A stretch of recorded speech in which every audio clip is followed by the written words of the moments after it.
Благодарам, почитувана подпредседателка, почитувани колеги, почитувана јавност. Втори ден зборуваме за еден тежок закон,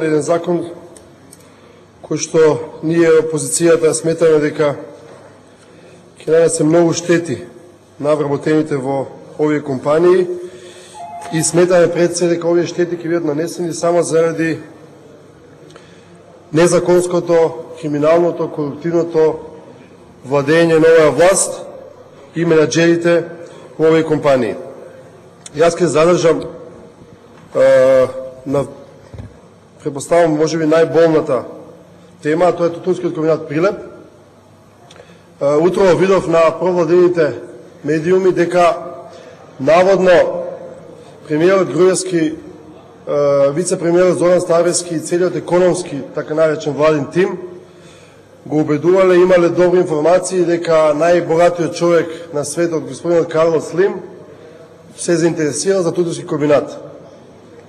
Сега веднаш и на вработените во Тутунски комбинат, на оние напатени луѓе, и на прилепчани, и на целата македонска јавност, да им кажам дека погодени од темата Тутунски комбинат, погодени од криминалното незаконско работење на оваа компанија, мислам дека е нечесно и не фер да се злоупотребува посетата на Карлос Слим во Македонија, да се пуштаат спинови од кујната на Груевски, кои што немаат никаква врска со реалноста, само и само за да се намали притисокот кој што овие напатени луѓе го прават на владата заради кривиците на владата што ги направи со овој голем Тутунски комбинат.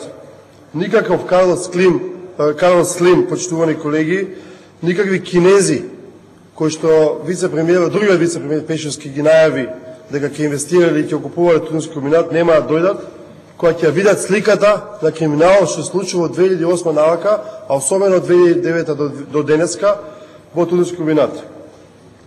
Имено, ние разговараме,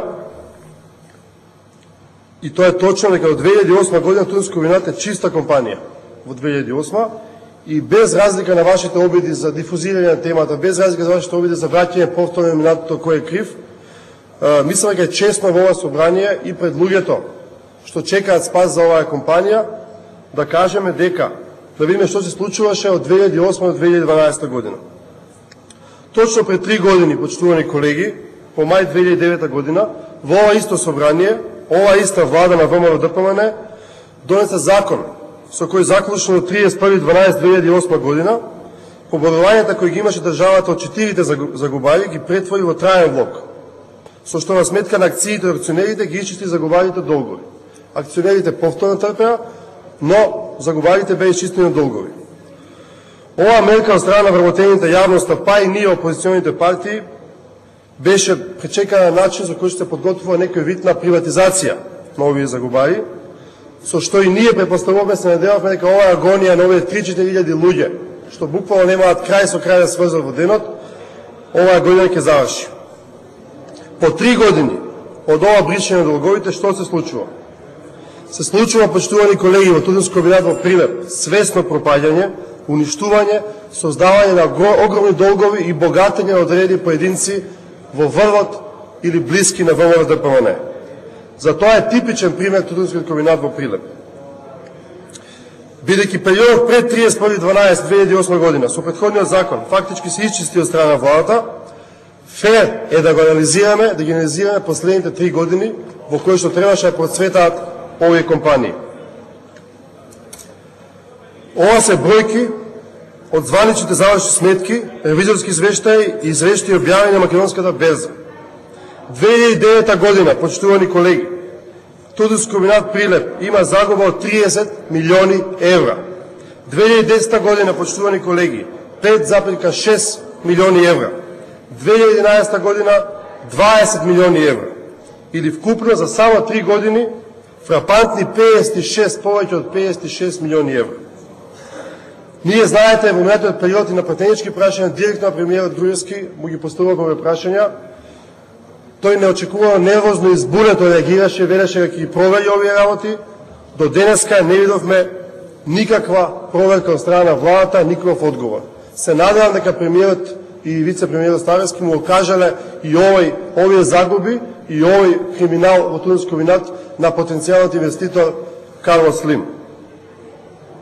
Имајќи го предвид овој предлог закон, можеме да заклучиме дека сите наши предпоставки, дека ниту еден денар Туниско комбинат Прилеп не поаѓа кон државата, се точни.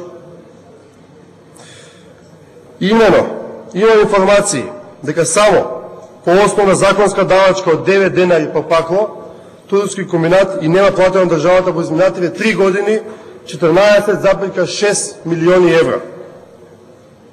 Што станува со акцизата, со ДДВ-то во оваа држава, како и за другите примери, за другите компании, тоа знае или не знае само Груевски и неговиот економски Dream Team.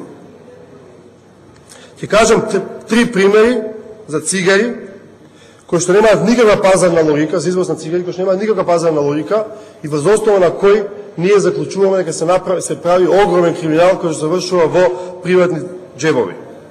А се разбира дека цехот ќе го платат акционерите, ќе го платат напатените вработени од Туниско комбинат. Прв пример, извоз на цигари од марката 9999, една од двете кинески цигари со кои Божем Пешевски не уверува ќе се освоило кинескиот пазар. Нашите информации говорат дека известна компанија Union Tobacco, седиште во Хонг Конг, врши уплата на 50 тони од оваа марка по цена од $6,9 по килограм или околу 5 евра. И овие информации говорат дека од таа марка до моментот се произведени над 150 тони цигари, а како што вели генералниот директор на Туниско комбинат, предвидени се минимални количини од 600 тони годишно.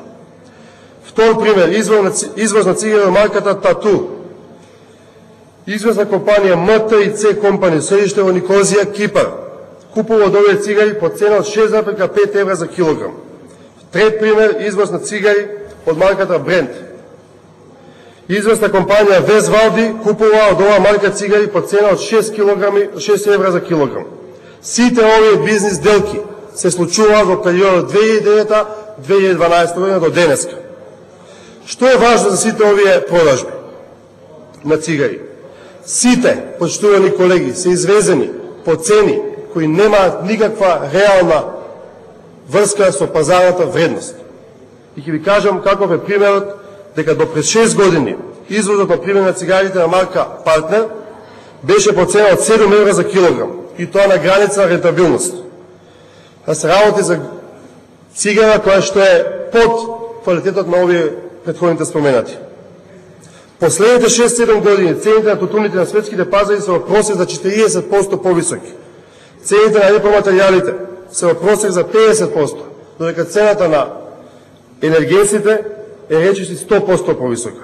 Колку за споредна литар мазут во 2006 година бил 22 денари, кој што е основен енергенс, денеска е 49 денари за литар. Од сето ова произлегува основно прашање.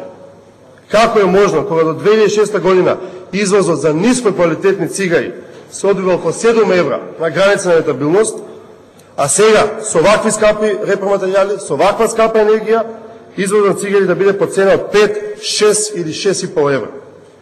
Сите информации од соседството од нашите соседни држави Србија, Албанија, Бугарија кажуваат дека не постои и најниско квалитетна цигара која што може да се произведе под 8 евра за килограм. Интересно е тоа што бројот на вработените во Туниско комбинат и сега и тогаш е истиот, околу 1100 луѓе.